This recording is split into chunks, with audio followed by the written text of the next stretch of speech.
when I wanted to make friends in the gym, I was actually too scared to go to the gym to begin with. I went to the gym and signed up with my friends, and so I only went when my school friends went, and I was too scared to go by myself because I was afraid of what people may think of me. I was scared, I was socially anxious, so I didn't really want to go there. Like, I was just constantly waiting and asking my friends, like, when are you going to the gym? When are you going to the gym? And they're like, bro, go yourself. Like, you don't need to wait for us. I'm like, no, I'll wait for you guys. And I would always be waiting and waiting and waiting. And then there'll be one day I was just sick of waiting. So I just went by myself, and I just said, fuck it, I'm just going to go by myself. And, when I first went to the gym, it was scary. Like, I was walking, the receptionist was saying morning, hi. And I was like, fucking scared, like didn't even look at them and just walked through and just tagged the gym tag. And I was just fucking scared.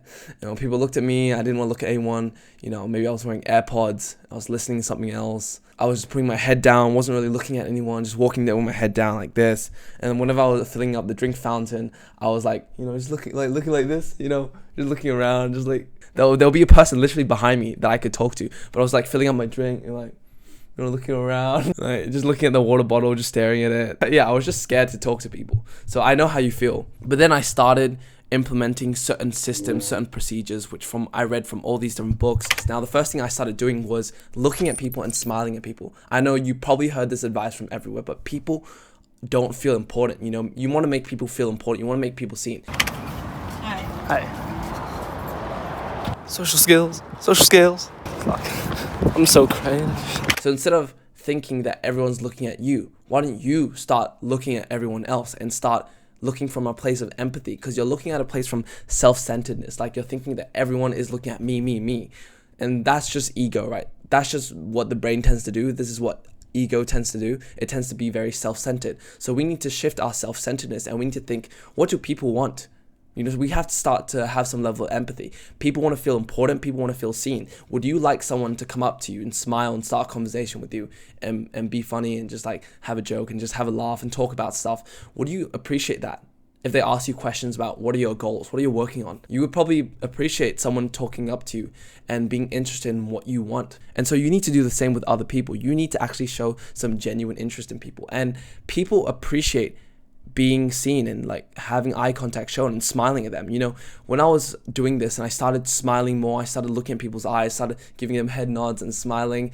I started to do that for like 6 to 5 months, right? Just that, nothing else. And one person came up to me and said, bro, you're the guy that always smiles and looks at me, man. I appreciate that. And I'm like, God damn. He just put a uno reverso on me and complimented me. You may not realize it, but people may think about that time. Let's say you were smiling and looking at people and you've done it for 3 months.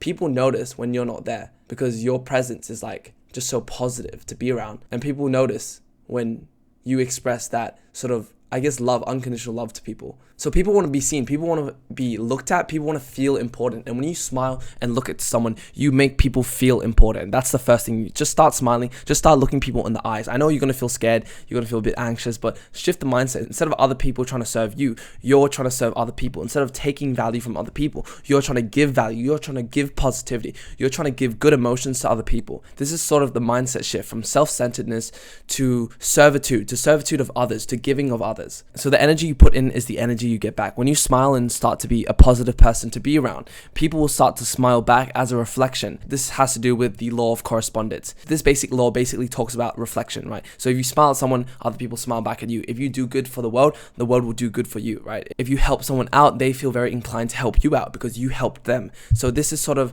how the universe works. These are like universal laws. When you like throw rock in the water reflection, the water also gets a bit disrupted and you can't really see the reflection anymore because you disrupted it from above and it went below, it also disrupted. So as above, so below. Once you start doing this and you start to become more comfortable looking at people in the eyes and you show eye contact, you start smiling at people, you need to go up to a workout machine. And let's say this is the workout machine that you want to use. You need to go to that person that's using it and just ask them, hey man, how many sets do you have left? Literally ask them how many sets they have left. But I got 1 or 2. Usually what I do is I just ask them, can I join in between sets, right? That's the best way you can do things. You just ask, hey man, can I join in between sets? And then after that, you can just join in and start talking to them. So the best thing that you should do, this is just a side note, is to go when it's most busiest. Go to the gym when it's most busiest because that way you can level up your social skills so much faster. Just go when it's peak hour. So that's usually around 3 to 4 p.m. after school, after universities, after work. People come around 4 to 5, 3 to 4, 5 p.m. That's usually the best time to go for me. For you, that might be a different time, but you need to pick the time that has the most busiest, like the rush hour. So once you join in between sets with the people, you can start asking questions. And this is the most important part. You need to show genuine interest in people. The easiest one that I ask is usually just asking, what sort of workout routine do you do? Do you do push-pull legs or upper body? Like, what do you prefer to do? So when I come up to them, ask them, hey man, can I join in between sets? I'm like, awesome, sick. And then I hit my session, he hits his set, and then I ask him, hey man, like, do you do push-pull legs? Like, are you doing push today? Is that why you're doing this exercise? And then you get to understand what a person wants. So you're like, oh yeah, I'm doing push-pull legs, I see. And what are you using this routine for? Are you trying to reach a goal? You know, this is the next question you can ask, right? You start digging deeper. You're following the breadcrumbs of a person. A person leaves breadcrumbs every time they tell you information. And so when they tell you information, you need to be very aware of the information they're telling you. And so when they tell you, oh yeah, you know, I haven't been feeling the best lately, so that's why I've been going hard recently. And then you can ask them, oh, they said I'm not feeling the best lately. Why don't you ask about that? It must be something important. So then you ask, oh, what do you mean by you're not feeling the best lately? Like, have you been slacking? Like, what's been going on? And then you're showing more interest, and then they tell you more, and they tell you more, and they tell you more. This is how you get people to open up. You start digging, and you start asking very genuine questions. You start asking questions with sort of a childlike curiosity about them. And so as you're asking questions, you want to give them your full presence. You want to be very attentive and really try and find information that piques your interest so you can dig deeper and dig deeper. Maybe you can find a commonality. Maybe they might talk about, you know, I haven't been, you know, back 1 year ago, I wasn't really in the best place, but now I'm doing a bit better. I'm like, oh, what made you want to change? So you can start digging questions, start asking questions. There are 3 questions that you can ask is, I'm curious, what made you want to do this workout or start working out? That's one good question you can ask. That's what I usually ask, and it makes people really feel important because they start to tell their life story. Number 2, you can ask them, yo, what are the plans for tonight, man? You going out? You doing something? Maybe if they're not doing anything, they might tell you something boring, or maybe then you can lead to asking them, what are you doing for the weekend? You know, anything exciting coming up? So you can ask them about the weekend, what are they doing tonight, and you can literally get to know what they're doing. And when you understand what they do, then you can find interest, commonality. So, oh yeah, tonight I'm going hockey training, or tonight I'm doing basketball, or tonight I'm doing indoor soccer. You know, you can basically understand what a person does. Maybe you can ask them, are you training for a specific goal? Are you working towards something through the gym? Like, are you training to be a bodybuilder? Are you training for like hybrid? Are you training for like a run, a marathon? You can literally ask them questions about what they're training for. So these are like 3 questions that you can ask. And the rest of the questions you can start asking, it can be based off you. You can start freestyling, start asking questions. And you might be scared, oh, what if I run out of questions? That you won't run out. Like, you're just scared of uncertainty. You're not scared of running out of questions. You're scared of that feeling of not knowing what to do. And that feeling of being scared of not knowing what to do, that leads to true growth. So if you want to grow, if you want to get better, you need to put yourself out there. You need to feel uncertain, right? No one has gotten to where they were by being certain. Most people took a chance. Most people tried new things. They didn't know what they were doing half the time. They were messing up and failing. So be prepared to like fail. Like, you might fail. You might say something weird. That's okay, because as you go out more, you're going to get more experiences. Once you get more experiences, you get more positive ones and also negative ones. So when you have all these experience and all these reference points, you're able to be socially calibrated. Now, social calibration basically means that you're aware of the environment and the social cues in it, and you're able to act accordingly based on those social cues and the social environment and the dynamics happening in this environment. So you're able to act like accordingly, like a normal human being. You're able to read the room. You're actually able to get it.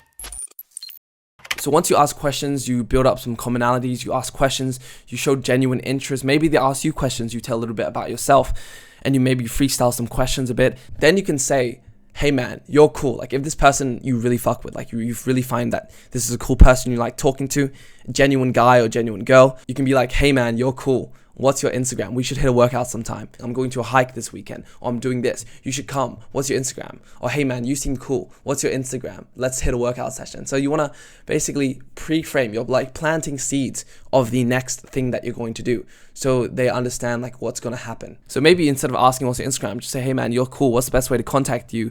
Do you have an Instagram or something?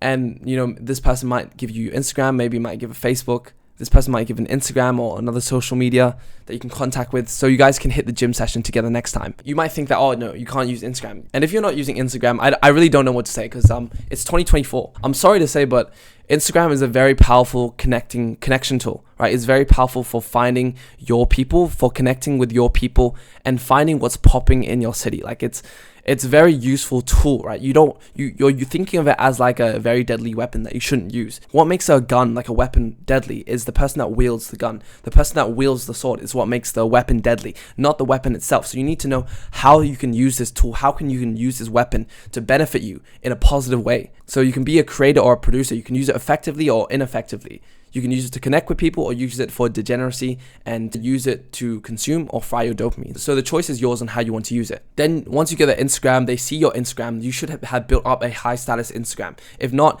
then this is something you need to work on. So building a high status Instagram basically displays status. Status is an important part of life. And status basically makes people intrigued about you, gives people a second chance for people to want to get to know you more. So it can be perceived as shallow, but if you have status, right, and you use your Instagram, this is like the medium to show photos which have these status principles in it, which use certain principles, persuasion principles, and influence principles, which make you more of an influential, more high status person. People will start to become a bit more curious about you and will want to know and enter your life. And so this is very useful, not for the shallow reasons you may think, but it's very useful for finding people you genuinely want to be friends with, because they may not want to be friends with you. They may not even know how awesome a person you may be if you didn't build out an Instagram which make them more curious about you and makes them want to get to know you a little bit more better. So then you're able to make more friends that way when you have an Instagram which develops a bit of interest and a bit of intrigued about who you are. Building out your Instagram, this is a whole entire topic I could not cover in this video because it'll probably take hours and hours of like mindset shift, paradigm work, and information. But just have an Instagram, have like a basic profile account. Don't make it too weird. Don't have any weird bio. Just say this is my city, this is my city, and a basic profile picture of your face, nothing too crazy, and just give people your Instagram. Instagram close people, and when you get to do that, then you can reach out to them. You get to know what type of person they are, what books they read. They maybe might stories about Alex Hormozi or something you're interested in. So you can see basically what a person is based on their Instagram profile, and you can message all these people that you get their Instagrams, and you can start to invite them to events down your social funnel. You have like a funnel, you see. You can start inviting people down to maybe your hike. You can start maybe you can invite 2 or 3 people to a gym sesh that you guys are all doing. So then you can start to organize and be the host, be the social circle, be the ringleader and organize things. Be that social guy who's always organizing these events for everyone, and you're providing value by connecting all the people together. You know, people appreciate being invited out to things, so you can be that guy for once. So I hope this video has helped you. Like, comment, share, subscribe. You know the general gist.